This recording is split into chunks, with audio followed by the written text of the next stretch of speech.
Une nouvelle liaison directe voit le jour entre le quartier nord et Tour et Taxi. Le pont Suzanne Daniel est inauguré ce soir. C'est là qu'on vous retrouve en direct, Jean-Christophe Pezès. Alors ce nouveau pont est réservé aux cyclistes, aux piétons et aux transports publics notamment. Oui, effectivement, hein, Camille, c'est une inauguration en grande pompe, en fanfare même. Regardez derrière moi, il y a énormément de monde pour y assister. Il faut dire que ça fait longtemps qu'on l'attendait, ce pont. Un parlementaire me rappelait qu'on en parle depuis plus de 20 ans et que les premières esquisses ont été tracées il y a plus de 10 ans.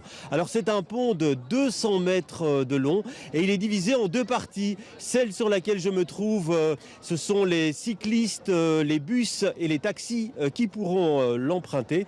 Et juste à côté, il y a une passerelle qui est réservée aux piétons. Alors pour les bus, c'est le bus 14 qui l'empruntera. Il vient de Jette et va vers la gare du Nord. Et puis il y a le bus 20 aussi qui vient de Berchem-Sainte-Agathe. À terme, dans les prochaines années, il est prévu également d'aménager une ligne de tram ici. C'est inscrit dans l'accord de majorité du gouvernement bruxellois.